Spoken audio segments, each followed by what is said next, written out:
दोस्तों, आज हम सुनने वाले हैं नीली आंखों वाली परी की कहानी। सालों पहले धनिया राज्य में कर्ण राजा शासन करता था।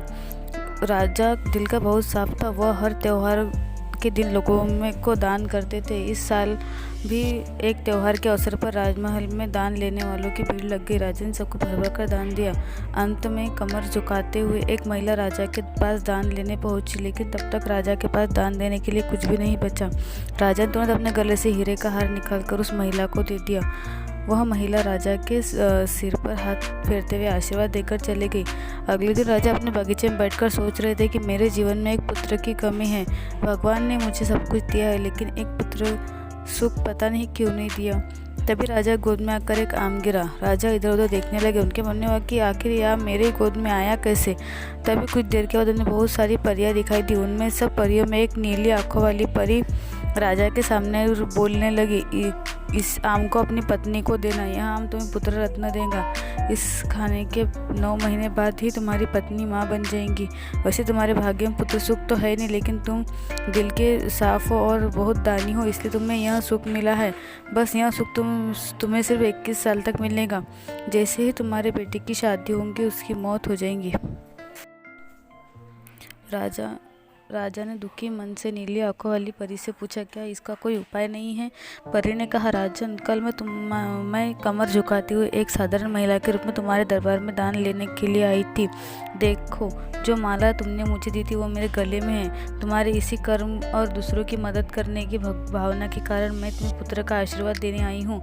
लेकिन तुम्हारा बेटा 21 साल से ज़्यादा नहीं जी पाएगा। फिर भी तुम उसकी मौत होते ही उसे एक संदूक में डाल देना और उस संदूक में 4 दही के घड़े रखना और बीच जंगल में लाकर छोड़ देना। इतना कहकर नीली आंखों वाली परी वहां से ओझल हो गई।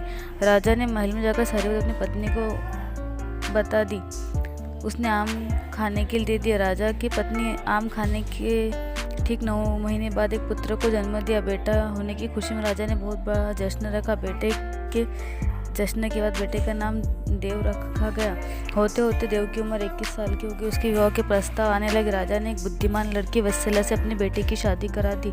शादी के कुछ ही दिनों बाद नीली आंखों वाली परी की बात सच हुई। राजा का बेटा देव मर गया।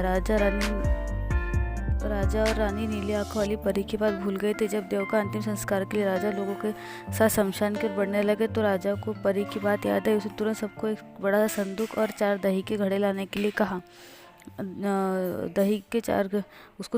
बेटे को संदूक में डाला और दही के 4 घड़े भी रख दिए। उसके बाद राजा ने अपने सैनिकों की मदद से उस घड़े को घने जंगल के बीच में रख दिया। वहां से लौटने के बाद राजा का मन किसी काम में नहीं लगा। कुछ समय बाद देव की पत्नी अपने मायके चले गई। समय बीतता और देव की मृत्यु को 1 साल हो गया। देव की पत्नी वत्सला के घर एक बूढ़ा आदमी खाना मांगने के लिए पहुंचा। उसने बड़े प्यार से खाना खिलाया। खाना खाने के बाद उस भिखारी ने अपना हाथ धोने के लिए दूसरे हाथ की मुट्ठी खोल दी। वत्सला ने उसकी मुट्ठी में अपने पति देव की सोने की चैन दिखी। वत्सला ने तुरंत भिखारी से पूछा, आपको यह चैन कहाँ से मिली? यह मेरे पति की है, जिन्हें संदूक में बंद करके जंगल के बीच रखा गया था। भिखारी ने डरते हुए कहा, हाँ, मैंने यह चैन उसी संदूक से निकाली है। वत्सला ने कहा, आप डरिए मत, मैं सिर्फ उस जंगल तक जाना चाहती हूँ जहाँ मेरे पति का संदूक रखा है। वत्सला ने देखा कि सारी परियों के बीच से एक नीली आंखों वाली परी आई। उसने संदूक में से एक लकड़ी देव के मृत शरीर के सिर के पास रखी और एक पैर के पास रखी। तभी देव संदूक से बाहर निकल गया। परियों ने देव को मिठाई खिला दी और दोबारा संदूक में डालकर लकड़ियों की स्थिति बदल दी। रोज रात को नीली आंखों वाली परी इसी तरह देव को संदूक से बाहर निकालती और फिर उसमें भेज देती। वत्सला डरते हुए इसी जंगल में फल खाकर 3-4 दिन तक यह सब देखती रही। एक दिन वत्सला ने भी संदूक खोलकर नीली आंखों वाली परी की तरह देव के संदूक से बाहर निकालती और फिर वत्सला ने भी ऐसे ही किया। संदूक खोलकर नीली आंखों वाली परी की तरह लकड़ी की स्थिति को बदला और फिर तभी देव संदूक से बाहर निकल गया। देव ने जैसे ही अपनी पत्नी को देखा वह हैरान हो गया। देव कुछ बोल रहा था कि अचानक वत्सला बोल पड़ी, मैं आपको इस जंगल की स्थिति में नहीं रहने दूंगी, आपको मेरे साथ चलना होगा। देव ने वत्सला को समझाते हुए कहा, मैं नीली आंखों वाली परी की वजह से इस दुनिया में आया हूँ। मैंने उनकी आज्ञा के बिना कहीं नहीं जा सकता। तुम मेरे संदूक में रखा हुआ एक घड़ा अपने साथ लेकर मेरे राज्य चली जाओ। वहाँ छुप कर रहना।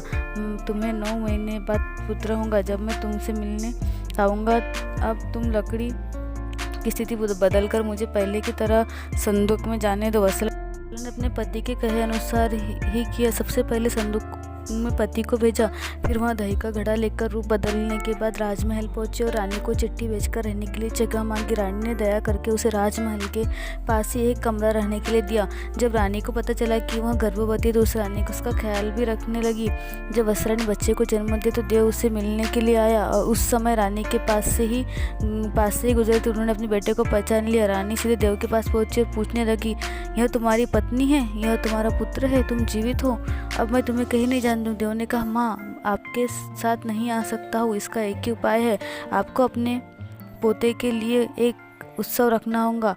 आप उसमें सारी परियों को बुलाइए। जब परी आएंगी तो नीली आंखों वाली परी का बाजूबंद किसी तरह निकाल कर जला देना। उसके बाद नीली आंखों वाली परी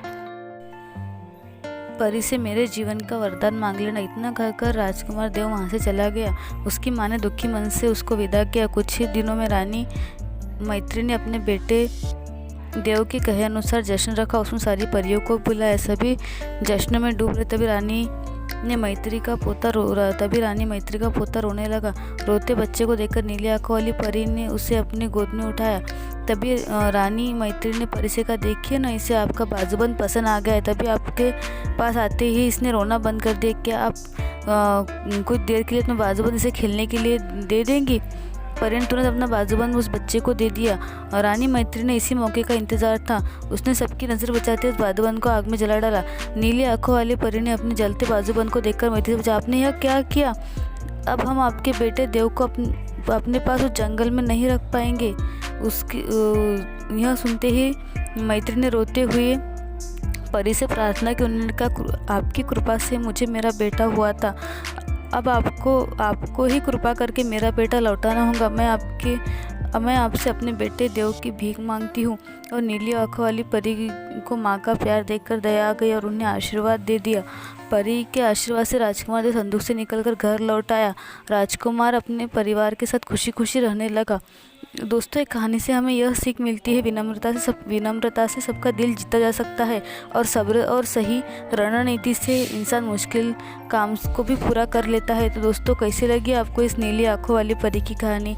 अगर अच्छी लगी है तो प्लीज़ मेरे चैनल को लाइक, शेयर और सब्सक्राइब कर दीजिए।